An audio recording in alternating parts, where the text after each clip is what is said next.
फतेहपुर में सीएम योगी आदित्यनाथ की सभा। सीएम योगी ने सभा में समाजवादी पार्टी को घेरा। कहा, सपा सरकार में नहीं हुआ कोई विकास, युवाओं को नहीं मिला रोजगार, सपा नेताओं ने जमीनों पर किए कब्जे।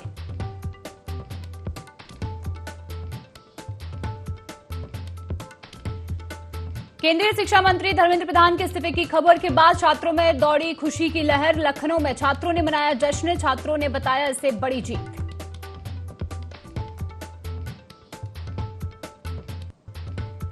बहराइच में तंत्र मंत्र के नाम पर 15 लाख की ठगी, रुपए वापस मांगने पर रची हत्या की साजिश। नानापारा पुलिस ने किया हत्याकांड का खुलासा।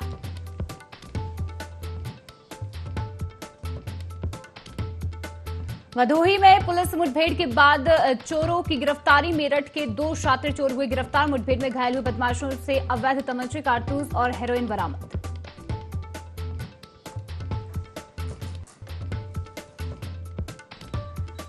हापुड़ में ट्रांसफार्मर चोर गिरोह का भांडाफोड़। 5 शातिर आरोपी गिरफ्तार। चोरों से 3 क्विंटल कॉपर तार बरामद। बंद फैक्ट्रियों को बनाते थे निशाना।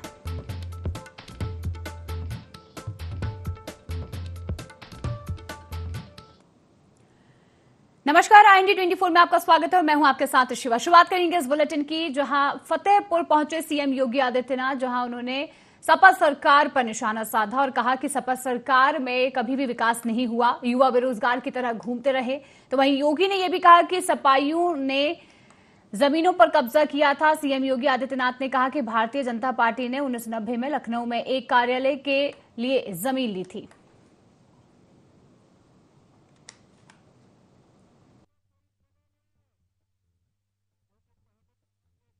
कोई विकास नहीं था और न है, इसलिए वे कहीं जाते भी नहीं। वे सब बेरोजगारों की तरह घूम रहे हैं, क्योंकि ठेके पट्टे, अवैध जमीन पे कब्जे, सब उनका धंधा चौपट हो चुका है। इसलिए समाजवादी पार्टी के लोग हताश और निराश बैठे हुए हैं। उनके लिए कोई जगह नहीं है, क्योंकि पहले तो ये किसी भी खाली जमीन को देखते थे, प्लॉट देखते थे, उसमें कोई भी सपाई कब्जा कर लेता था। आप सोचो कितना दुस्साहस। भारतीय जनता पार्टी ने 1990 में लखनऊ में एक कार्यालय के लिए जमीन ली और वहां पे कार्यालय बनाने के लिए भाजपा के कार्यकर्ताओं ने चंदा इकट्ठा करके कार्यालय बनाने की कार्रवाई को जब आगे बढ़ाया, नक्शा पास कराने के लिए गए। आप आश्चर्य करेंगे कि उस जमीन पर भी समाजवादी पार्टी के एक पूर्व विधायक ने कब्जा किया हुआ था। तो कल हमने बुलडोजर भेज करके उस कब्जे को वहां से हटवाया है। खेत बोता कोई और था, काटने के लिए चले जाते थे। अब करेंगे तो इनको मालूम है कि इसका खामियाजा क्या भुगतना पड़ेगा। और इसलिए बहनों और भाइयों, समाजवादी पार्टी की विकास में कोई रुचि नहीं है, नौजवान के रोजगार में कोई रुचि नहीं है, गरीब कल्याण में कोई रुचि नहीं है। शाहजहांपुर के मिर्जापुर थाना क्षेत्र में हुए चर्चित गोलीकांड के बाद पुलिस के अलग अलग बयानों ने नए सवाल खड़े कर दिए हैं। अब एएसपी ग्रामीण दीक्षा भंवरे के अनुसार रात करीब 8 बजे डायल 112 के जरिए गोली लगने की सूचना कंट्रोल रूम को मिल गई थी। वहीं मिर्जापुर थाना प्रभारी मनोज गौतम ने रात 9 बजे तक किसी को गोली लगने की पुष्टि से इनकार कर दिया। वहीं सूचना मिलने और स्थानीय स्तर पर पुष्टि न होने पर पुलिस के आपसी समन्वय और सूचना प्रणाली पर अब सवाल उठ रहे हैं। अब सभी की नजर इसी बात पर है कि आखिर पुलिस विभाग इस विरोधाभास पर आधिकारिक स्पष्टीकरण देता है या फिर नहीं।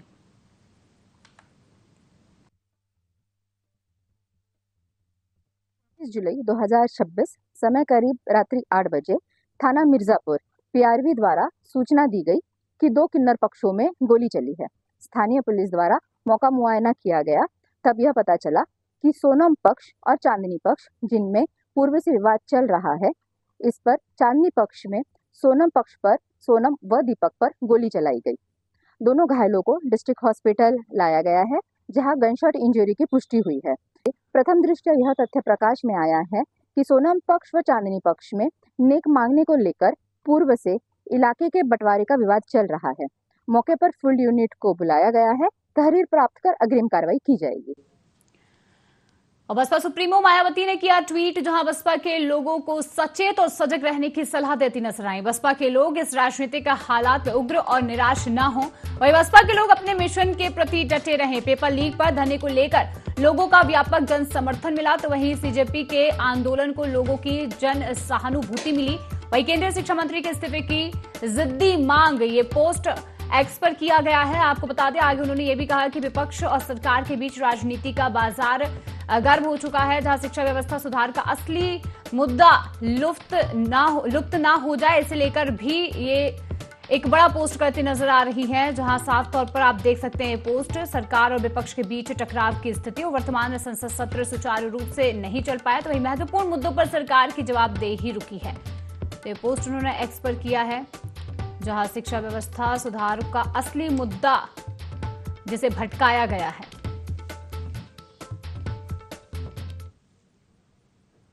और धर्मेंद्र प्रधान के इस्तीफे की खबर के बाद छात्रों में खुशी का माहौल, जहां लखनऊ विश्वविद्यालय के छात्र छात्राओं ने एक दूसरे को मिठाई खिलाई। छात्रों ने नारे लगाकर इसे अपनी बड़ी जीत बताया है, तो वहीं कैंपस में जश्न का माहौल भी देखने को मिला।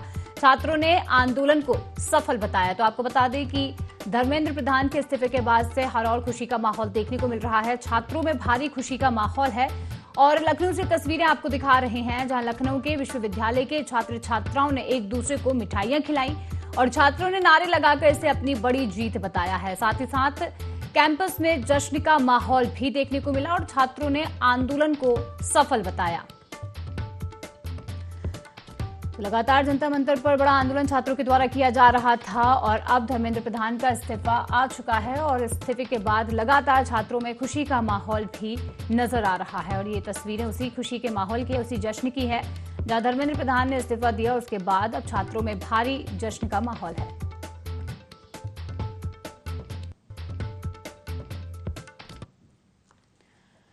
और यूपी टी20 लीग के चौथे सीजन की मिनी नीलामी में खिलाड़ियों पर जमकर धनवर्षा हुई, जहां ताज कन्वेंशन सेंटर में आयोजित ऑक्शन में 250 से अधिक खिलाड़ियों पर बोली लगी है। मेरठ के अनुभवी स्पिनर कर्ण शर्मा सबसे महंगे खिलाड़ी रहे, जिन्हें कानपुर सुपरस्टार्स ने 23 लाख रुपए में खरीदा। वहीं बुलंदशहर के तेज गेंदबाज शुभम गौतम 21,50,000 रुपए के साथ दूसरे सबसे बड़े महंगे खिलाड़ी बने, जबकि शिवम चौधरी को 21 लाख रुपए में गोरखपुर लायंस ने अपनी टीम में शामिल किया है। वहीं आपको बता दें कि बीसीसीआई उपाध्यक्ष राजीव शुक्ला ने लीग को युवा खिलाड़ियों के लिए बड़ा मंच बताते हुए इसकी सराहना की है।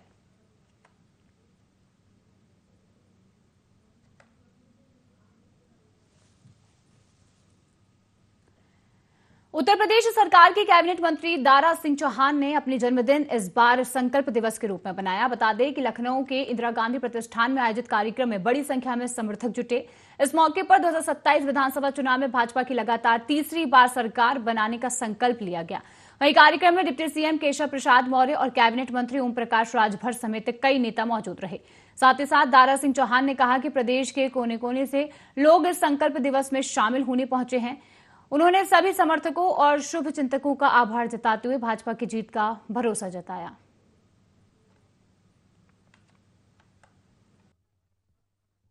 मैं पूरे प्रदेश से आए हुए चौहान समाज को दिल की गहराई से बधाई देना चाहता हूं। जिस तरीके से मेरे जन्मदिन को संकल्प दिवस से मनाने का ऐतिहासिक फैसला लिया है और आने वाले दिन में योगी जी के नेतृत्व में चलने वाली सरकार को 27 से पुनः भारतीय जनता पार्टी की सरकार बनाकर के संकल्प को पूरा करेगा। इसलिए आज जितना आप देख रहे हैं इस हाल में इसका 4 गुना लोग बाहर घूम रहे हैं, आधे लोग रास्ते में आ रहे हैं, क्योंकि दूर दूर से प्रदेश के कोने कोने से आ रहे हैं। मैं दिल से जन्मदिन के अवसर पर सारे चौहान समाज के और भी समाज के जो शुभचिंतक लोग हैं जो यहाँ मेरे इस जन्मदिन में आकर के बधाई दे रहे हैं, मैं सबको दिल से दुआ देता हूँ। के धौलाना थाना पुलिस ने बिजली ट्रांसफार्मर के उपकरण चोरी करने वाले एक शातिर गिरोह का भांडाफोड़ करते हुए 5 आरोपियों को गिरफ्तार किया है। पुलिस ने आरोपियों के कब्जे से करीब 3 क्विंटल चोरी का कॉपर तार, अवैध चाकू और वारदात में इस्तेमाल 2 पहिया वाहन बरामद किए हैं। आरोपी बंद और निर्माणाधीन फैक्ट्रियों को निशाना बनाया करते थे और सभी के खिलाफ पहले से भी कई आपराधिक मामले दर्ज हैं।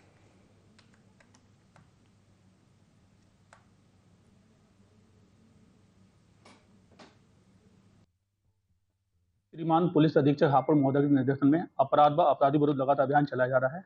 इसी अभियान के क्रम में आज थाना धौलान पुलिस द्वारा यूपी एसआईडी क्षेत्र में रावली पुल के पास से 5 बदमाशों को गिरफ्तार किया गया, जिनके कब्जे से 5 बोरा तांबे का तार, क्योंकि ट्रांसफार्मर चोरी किया गया है, वजन लगभग 3 क्विंटल बरामद किया है तथा अपराध में प्रयुक्त एक स्कूटी बिना नंबर तथा एक मोटरसाइकिल भी बरामद की है।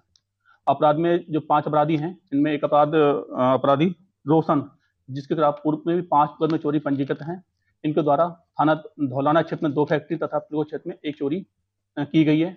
ये ऐसी फैक्ट्री निशाना बनाते हैं जो बंद होती हैं अथवा जिनमें चौकीदार नहीं होता है। अंदर जाकर उनका ट्रांसफर खोल के तांबे का तार चोरी कर लेते हैं।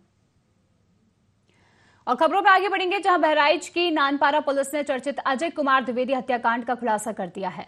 पुलिस ने हत्या की साजिश रचने वाले मुख्य आरोपी पप्पू उर्फ समीर खान को गिरफ्तार किया। दरअसल मृतक अजय कुमार द्विवेदी को पप्पू उर्फ समीर खान ने सोशल मीडिया के जरिए वीडियो भेजकर यह विश्वास दिलाया कि वह तंत्र मंत्र से धनवर्षा कराकर उसे मालामाल कर देगा। जहां धन के लालच में आकर धीरे धीरे मृतक अजय कुमार से आरोपी ने 15 लाख रुपए ठग लिए। बता दें कि 29 जुलाई को हुए इस वारदात के खुलासे के लिए पुलिस लगातार जांच में जुटी हुई थी, जहां जांच के दौरान पुलिस ने कई अहम साक्ष्य जुटाकर पूरे घटनाक्रम का पर्दाफाश किया। और पुलिस के मुताबिक हत्या की वजह लाखों रुपए की ठगी और रकम वापस मांगने का दबाव था। फिलहाल आरोपियों को गिरफ्तार कर आगे की कानूनी कार्रवाई की जा रही है।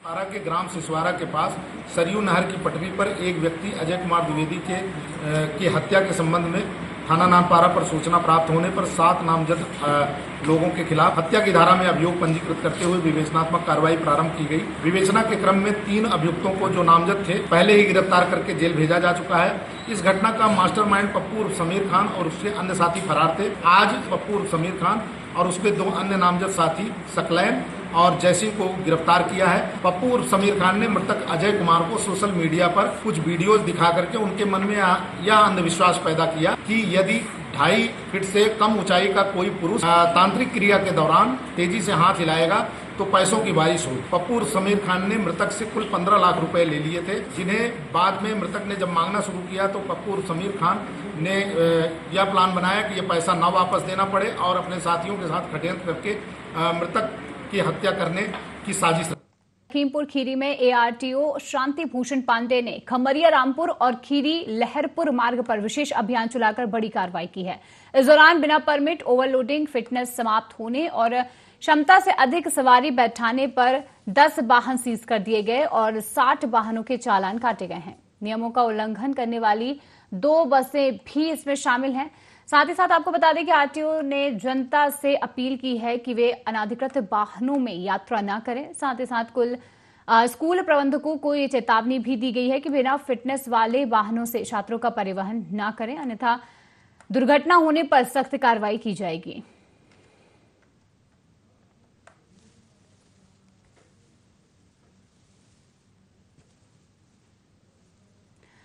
तो बता दें कि स्कूली प्रबंधकों को सख्त निर्देश दिए गए। विशेष अभियान में 10 वाहन सीज किए गए।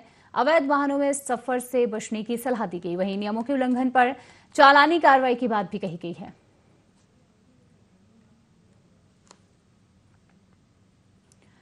सोनभद्र शिक्षा मंत्री धर्मेंद्र प्रधान के इस्तीफे को लेकर भीम आर्मी और आजाद समाज पार्टी कार्यकर्ताओं ने जुलूस निकाला। जहां सोनभद्र में ये बड़ा जुलूस निकाला गया। पार्टी कार्यकर्ताओं ने 6 किलोमीटर पैदल चलकर ये मार्च निकाला। कलेक्ट्रेट कार्यकर्ता और बड़ी संख्या में रावटगंज से चंडी तिराहे तक लोधी कलेक्ट्रेट तक जुलूस निकाला गया और इस दौरान कई गगनचुंबी नारों से वातावरण गूंज उठा।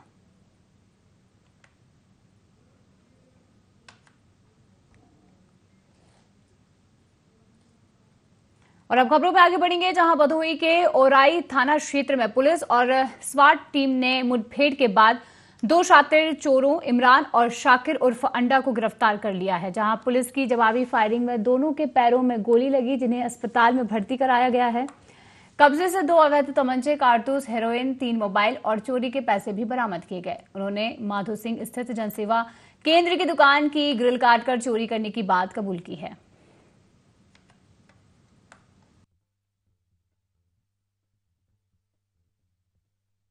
थाना औराई एसओजी व सर्विलांस टीम को एक बड़ी सफलता प्राप्त हुई है। कल रात्रि मुठभेड़ के दौरान 2 शातिर अंतर्राज्यीय चोरों, जिनका नाम इमरान पुत्र बाबू एवं शाकिर उर्फ अंडा है, इनको गिरफ्तार किया गया है। ये दोनों अभियुक्त मेरठ जनपद के रहने वाले हैं तथा इनके ऊपर कुल 19 से ज्यादा अभियोग पंजीकृत हैं। इनके पास से 2 अवैध तमंचे, 2 फायरशुदा खोखे, 2 जिंदा कारतूस, करीब 5 ग्राम हीरोइन एवं चोरी का माल बरामद हुआ है।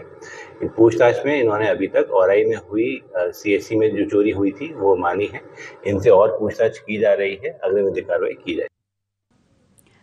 उत्तर प्रदेश के मुख्यमंत्री योगी आदित्यनाथ 26 जुलाई को मैनपुरी दौरे पर रहेंगे। इस दौरान वे करीब 650 करोड़ रुपए की विकास परियोजनाओं का शिलान्यास करेंगे और नेहरू स्टेडियम में आयोजित जनसभा को संबोधित करेंगे।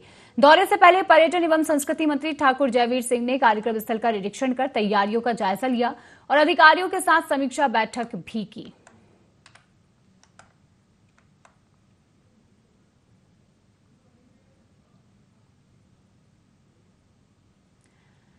और एटा के कलेक्ट्रेट स्थित धरना स्थल पर उस वक्त हड़कंप मच गया जब वहां खड़ी एक कार के अंदर सांप दिखाई दिया। सूचना मिलते ही मौके पर लोगों की भीड़ जुट गई।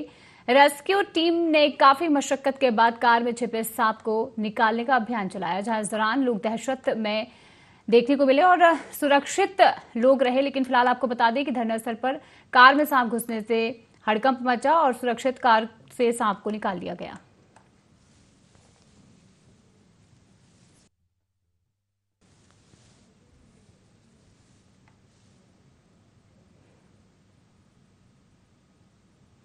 दिव्यांगों के समान शिक्षा अधिकार और शिक्षा व्यवस्था में सुधार की मांग को लेकर एटा कलेक्ट्रेट स्थित धरना स्थल पर अनिश्चितकालीन धरना शुरू हो गया है। धरने में दिव्यांग छात्र, अभिभावक और समाज सेवी शामिल हैं। वहीं प्रदर्शनकारियों ने परीक्षा प्रणाली में पारदर्शिता, पेपर लीक की घटनाओं पर सख्त कार्रवाई और दिव्यांग विद्यार्थियों के लिए सुगम और समावेशी शिक्षा व्यवस्था सुनिश्चित करने की मांग की है। उनका यह कहना है कि यदि जल्द मांगे पूरी नहीं हुई तो आंदोलन को और भी व्यापक किया जाएगा। यह धरना कोतवाली नगर क्षेत्र स्थित कलेक्ट्रेट परिसर के धरना स्थल पर जारी है।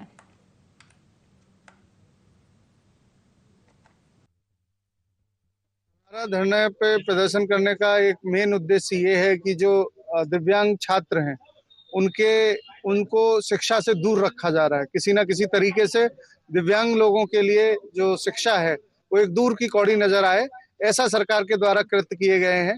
RPWD act, rights of person with disability act आने के बाद उसमें ये प्रावधान किया गया कि सभी जो विद्यालय हैं और सार्वजनिक जो भवन हैं उनको सुगम्य बनाया जाएगा।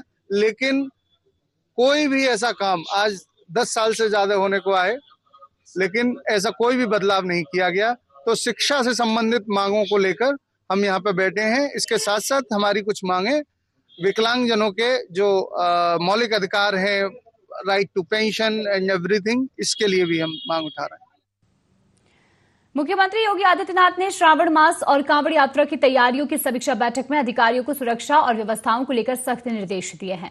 उन्होंने कहा कि कांवड़ यात्रा मार्ग पूरी तरह सुरक्षित और सुगम बनाए जाएं और क्षतिग्रस्त सड़कों की मरम्मत, स्ट्रीट लाइट और पेयजल की समुचित व्यवस्था सुनिश्चित की जाए। मुख्यमंत्री ने मांस और मदिरा की दुकानों को यात्रा मार्ग पर बंद रखने, खाद्य पदार्थों में मिलावट और ओवर रेटिंग पर कड़ी कार्रवाई के निर्देश जारी कर दिए हैं।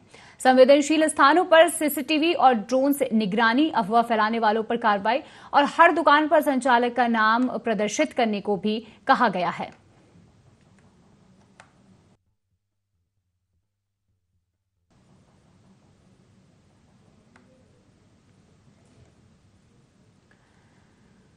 और अब खबर गोरखपुर से है, जहां SSP का बड़ा एक्शन देखने को मिला है। देर रात बड़ा प्रशासनिक फेरबदल किया गया, जहां 42 पुलिसकर्मियों को लाइन हाजिर किया गया। बता दें कि SSP डॉक्टर कौस्तुभ कश्यप ने अनुशासन और कार्य प्रणाली को लेकर सख्त रुख अपनाते हुए एक झटके में 42 पुलिसकर्मियों को लाइन हाजिर कर दिया है। तो गोरखपुर में SSP का बड़ा प्रशासनिक एक्शन, जहां 42 पुलिसकर्मियों को लाइन हाजिर किया गया।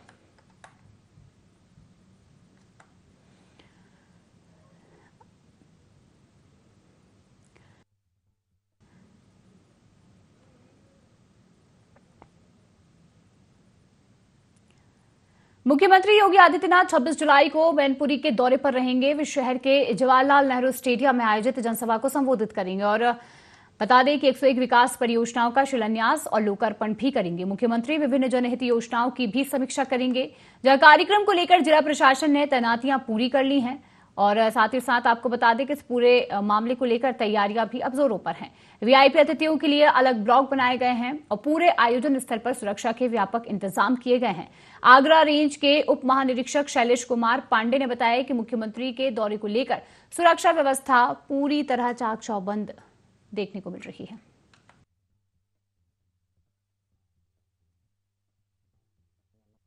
जनपद मैनपुरी कार्यक्रम के लिए 3 tier full proof security arrangement की व्यवस्था की जा रही है। सुरक्षा व्यवस्था, यातायात प्रबंधन, कानून व्यवस्था, इन सभी के दृष्टिकोण से पर्याप्त संख्या में राजपत्रित अधिकारी और राजपत्रित अधिकारी और हेड कांस्टेबल्स की डिप्लॉयमेंट यहाँ पे की जाएगी। तो आने वाले जो पार्टिसिपेंट्स हैं, लाभार्थी हैं, उनको किसी भी प्रकार की रास्ते में आते समय यातायात संबंधी दिक्कतें ना हो, इसके लिए पर्याप्त संख्या में हमारे यातायात के पुलिसकर्मी लगेंगे। सुरक्षा के दृष्टिकोण से हमारी एएस चेक टीमें भी इसमें रहेंगी। जनसभा और विभिन्न विकास परियोजनाओं का शिलान्यास और लोकार्पण है। इसको चाक चौबंद सुरक्षा व्यवस्था के अंदर सकुशल संपन्न कराने के लिए मैनपुरी पुलिस और प्रशासन पूरी तरह से कटिबद्ध है। और खबर अमरोहा से, जहां नाबालिग किशोरी समेत 3 बहनों की शादी का मामला सामने आया। नाबालिग किशोरी के साथ भी लड़के ने फेरे ले लिए। सोशल मीडिया पर जमकर हो रही शादी की वायरल वीडियो, जहां 3 लड़कियों ने एक लड़की के साथ शादी की। लड़कियों के परिजनों ने बेटियों से दूरी बनाई। साथ ही साथ छवि की उम्र करीबन 15 साल बताई जा रही है और हाई स्कूल के डॉक्यूमेंट्स में बाल कल्याण समिति अध्यक्ष अतुलेश भारद्वाज ने इस पूरे मामले को संज्ञान में लिया है। थाना हसनपुर पुलिस और बाल संरक्षण अधिकारी से अब जांच की मांग की जा रही है। 3 दिन के भीतर जांच का समय दिया गया है और तीनों बहनें यूट्यूब पर वीडियो बनाती हैं। 4 लाख से अधिक यूट्यूब पर फॉलोअर्स हैं और अपने निजी कैमरामैन से ही तीनों बहनों ने शादी रचा ली है। तो बता दें कि हसनपुर कोतवाली क्षेत्र के गांव की पूरी घटना बताई जा रही है, जहां सोशल मीडिया पर वीडियोज भी वायरल हो रहे हैं।